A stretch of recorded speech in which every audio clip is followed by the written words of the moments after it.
continue with the presentations. So, hi everyone and welcome to the second presentation of the day. My name is Siiri Porkkola and I'm from Tampere University, one floor below Jaana actually right now. And it is my pleasure to welcome our next speaker, Turyn.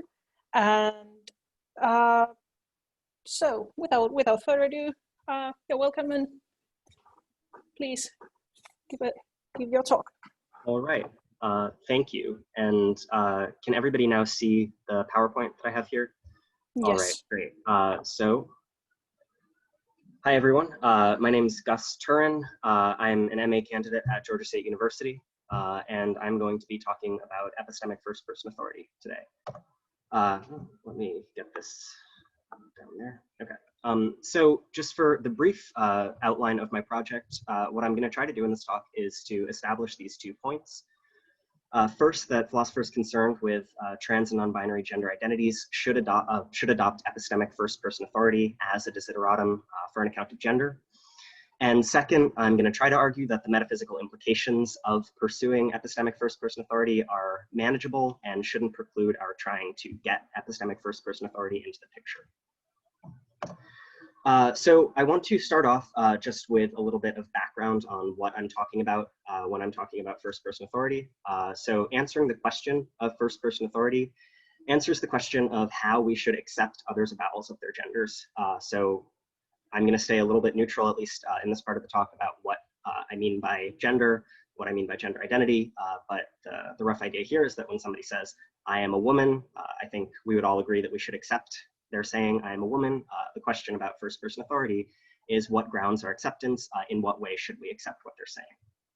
And so Talia Mae Bettcher, in her 2009 paper on this topic, introduces this distinction between ethical and epistemic first-person authority, where epistemic first-person authority says that the reason we should accept others' avowals of their genders is because they have some kind of epistemic privilege with respect to their own genders. So this might be spelled out in a kind of Cartesian way, that we all have infallible, incorrigible knowledge of our genders in virtue of having some kind of special privileged relationship to it, or it might be spelled out in maybe a less metaphysically out there way. But the idea here is specifically that we're tracking epistemic features of other people's avowals when they say something like, I am a woman or I am non-binary. On the other hand, we have ethical first-person authority, and this is the position that Bettcher favors, and this is the position that we should accept others' avowals of their genders because we have a moral obligation to accept others' sincere avowals of their mental states generally. So we have the same obligation on this line with respect to gender avowals as we do to with respect to avowals of things like desires or beliefs, or emotions. When somebody tells us that they believe something or that they desire something, we have a moral obligation to accept what they're saying in some way. We have to treat them in a certain way in virtue of their saying that. And I want to spell out a little bit more what kind of obligation each version of first-person authority grounds, or each of these views of first-person authority grounds. And the ethical view of first-person authority grounds behavioral obligations. And this is spelled out pretty clearly in the thought experiment that Bettcher uses to establish why we should adopt ethical first-person authority. So we can imagine a couple on a date. Let's call them David and Eric. David senses that Eric is having a bad time and suspects that maybe Eric would like to go home. It would be appropriate in this case for David to ask Eric, are you having a good time? But it would be inappropriate for David to just say, you're having a bad time, or you want to go home. It's important to note along this line that if David were to ask Eric, are you having a good time? And Eric were to respond, yes, I'm having a good time. David couldn't rightly argue with Eric's sincere avowal there. David couldn't say, actually, I've reviewed the evidence and you're having a bad time, you would like to go home. That would be ungrammatical in the Wittgensteinian sense. And Bettcher argues that that is ungrammatical because of this moral obligation that we have to treat others in a respectful way in virtue of their autonomy as agents.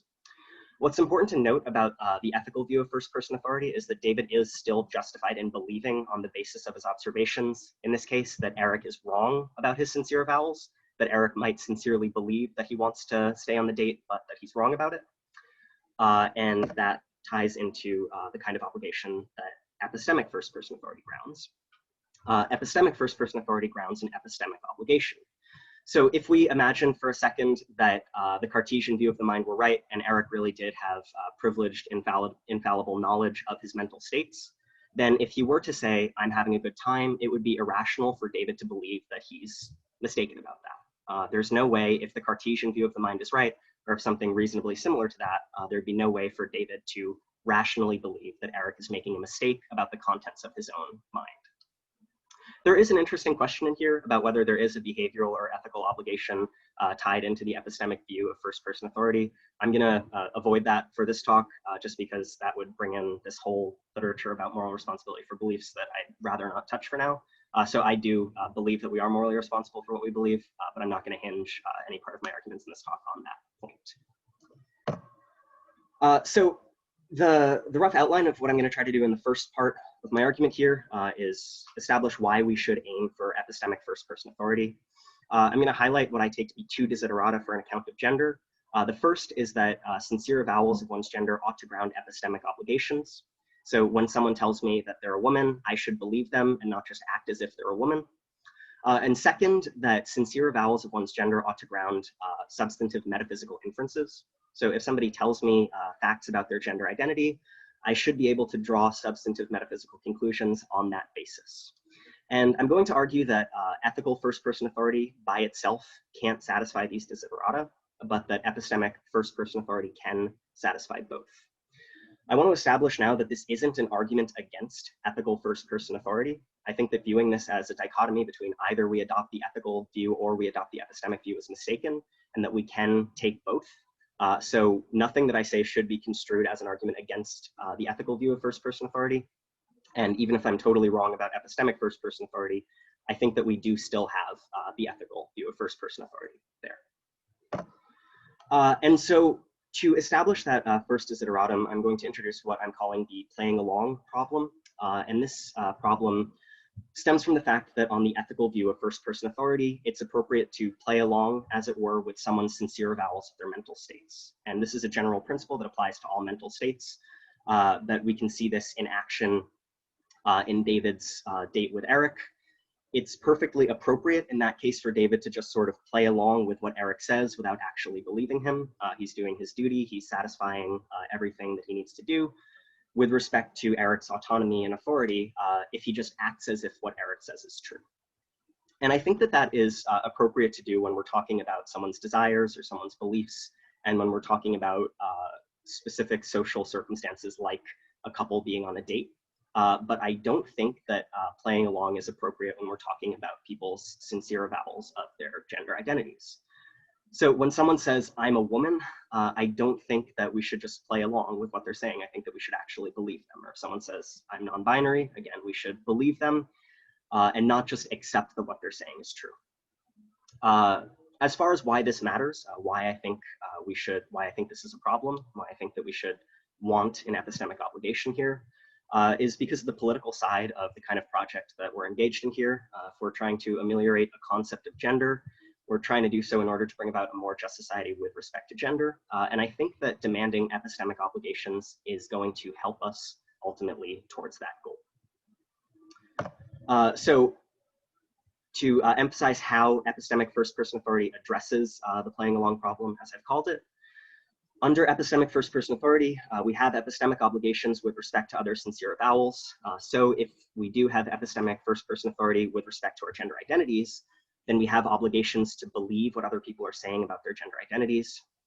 And it's inappropriate to just play along with someone else's sincere avowal of what their gender is. So if somebody says, I'm a woman, again, I can't just act like what they're saying is true. I have to actually believe them. Otherwise, I'm failing in my epistemic obligations.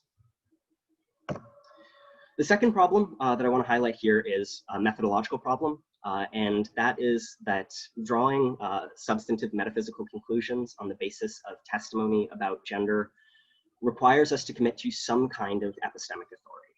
And this doesn't need to be the full-on Cartesian view of epistemic first-person authority, according to which it's impossible for someone to be wrong about what their gender identity is. But if we are going to accept individual reports as a tool for the metaphysics of gender, it's my view that we need to be tracking epistemic features of others' avowals in doing so. We can't just be basing this on an ethical principle that we ought to accept what other people are saying, but we actually have to take on the assumption that what they're saying is true, that they have some special epistemic access, some epistemic privilege with respect to what they're saying about their gender, and that's why we're asking them specifically. I do think that reports from trans and non-binary people should play a significant role in our methodology in doing the metaphysics of gender. So I think that in virtue of that, we do need to adopt epistemic first-person authority. Just to highlight why exactly I think we need to do this, remember that ethical first-person authority is supposed to be a general principle that applies to every kind of mental state. And there seems to be some kind of an asymmetry in the way that we approach people's sincere avowals of, for instance, their emotions or their beliefs, and people's sincere avowals of their gender identities when we're doing metaphysics.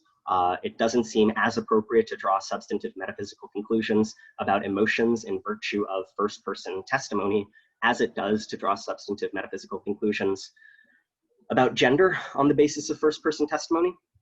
And I think that the reason that those that drawing conclusions about gender seems appropriate, whereas drawing conclusions about, say, emotions or beliefs doesn't, is because implicitly we already do grant epistemic first-person authority to people's avowals about their gender identities.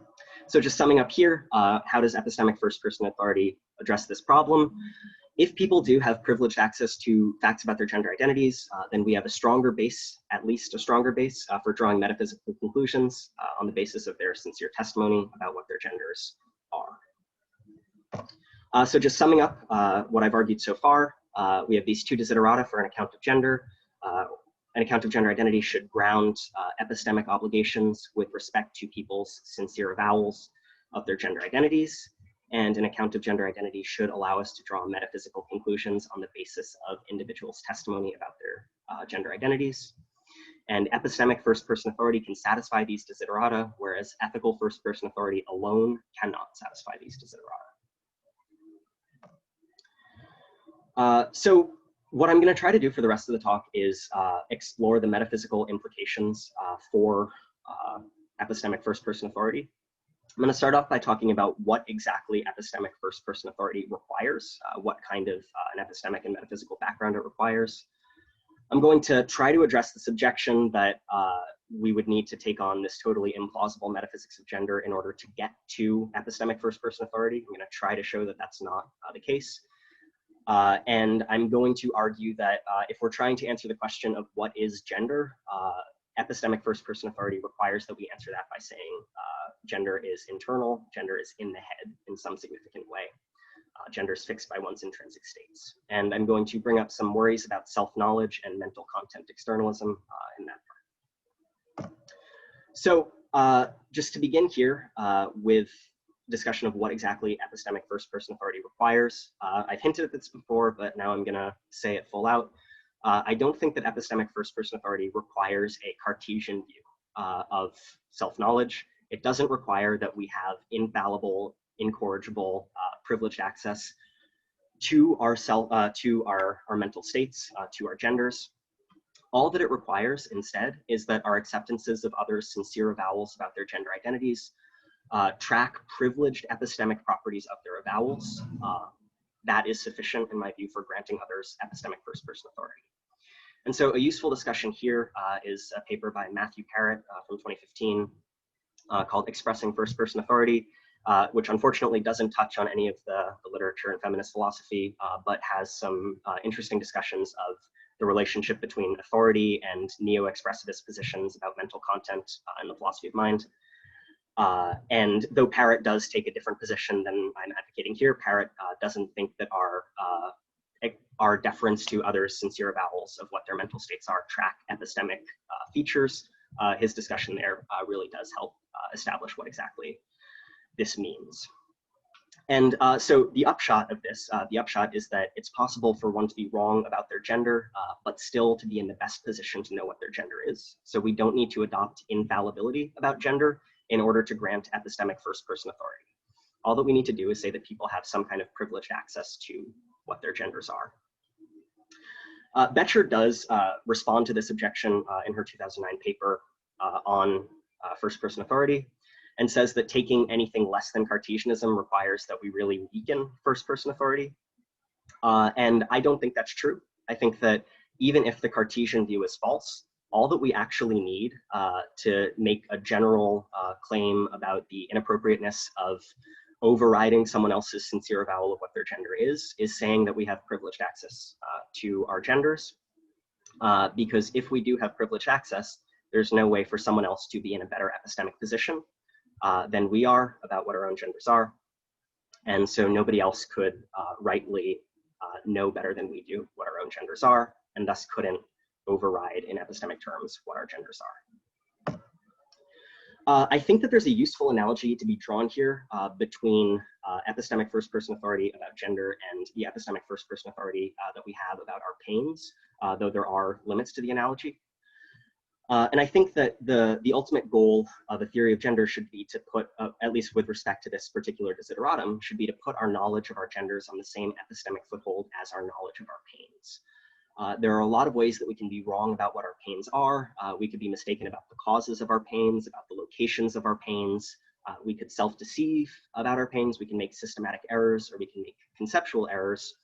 But despite that, we still grant a pretty strong form of epistemic first-person authority over pain. We still assume that every individual is in the best possible epistemic position to know what their own state of pain is in spite of that. And so I think that that's a useful comparison, because when we're looking at gender, we should say that it's appropriate to hold that people can be wrong at any given moment about what their gender is, in virtue of making something like a conceptual error or self-deceiving, something like that, while still holding that they themselves are in the best epistemic position to know what their own gender identity is. And so there are, like I said, limits to this analogy, especially for people who adopt expressivist views about pain, saying that our avowals of our pain in the Wittgensteinian sense are more like crying, or more like saying, ow, it hurts, than actually giving a truth apt report about our mental content. So I do want to acknowledge those limits, but just note the overall structural similarities between these two forms of epistemic first-person authority. So as far as the metaphysical question behind privileged access, there is obviously a really significant question as to whether privileged access is a tenable position.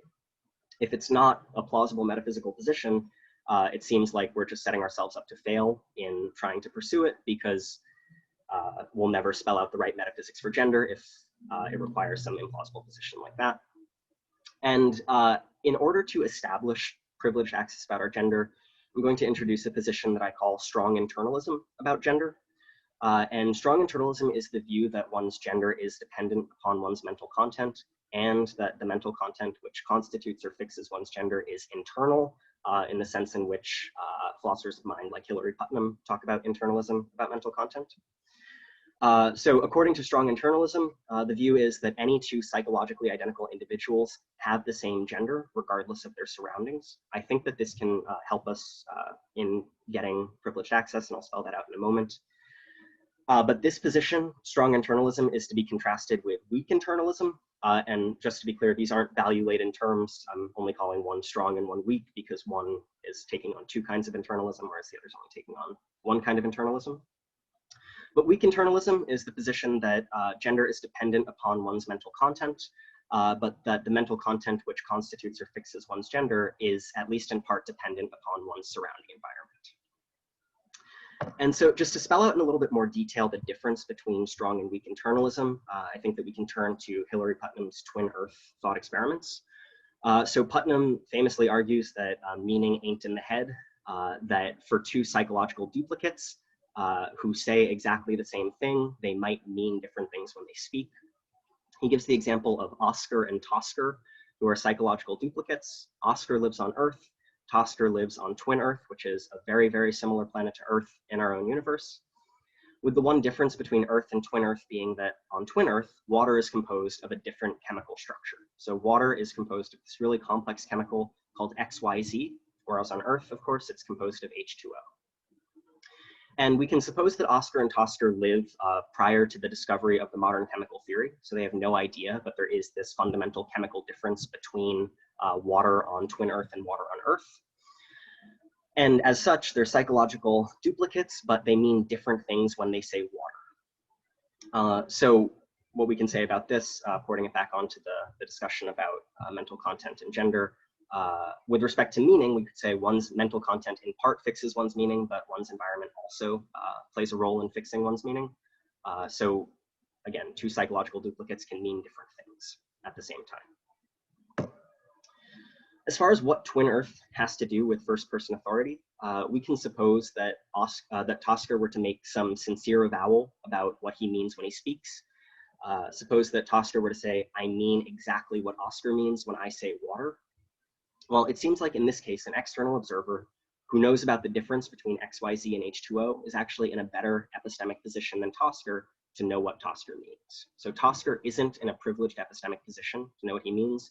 He doesn't have any kind of special epistemic access to facts about what he means because there is a superior epistemic position which we occupy in this thought experiment to know what he actually means.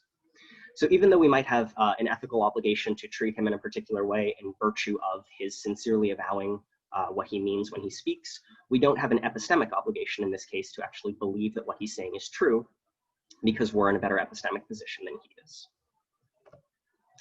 And this can be further highlighted in cases of slow switching, which is a very similar thought experiment that Tyler Burge introduced in a 1988 paper.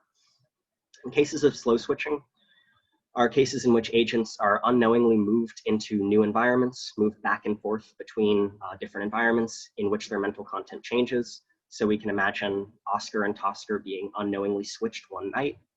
All of a sudden, Tasker wakes up and says, when I say water, I mean the same thing I always have. He's wrong, and he's not in the best position to realize that he is wrong about that, but we are actually in the best position. We, say, who switched him, are in the best position, given that we know that we have better epistemic access to facts about what he means than he does in this particular case.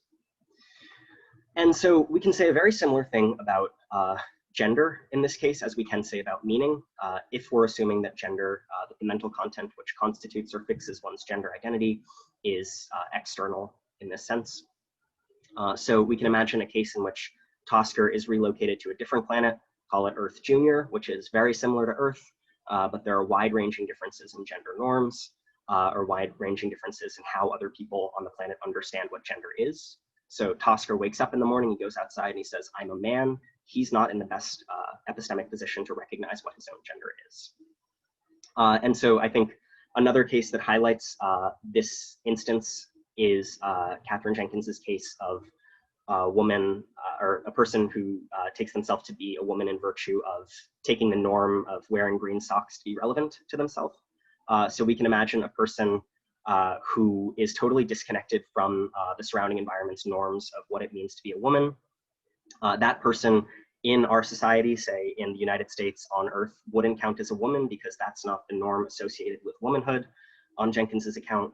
But if that same person were transported unknowingly into a society in which the only norm relevant to womanhood was that you're supposed to wear green socks, well, all of a sudden that person would count as a woman.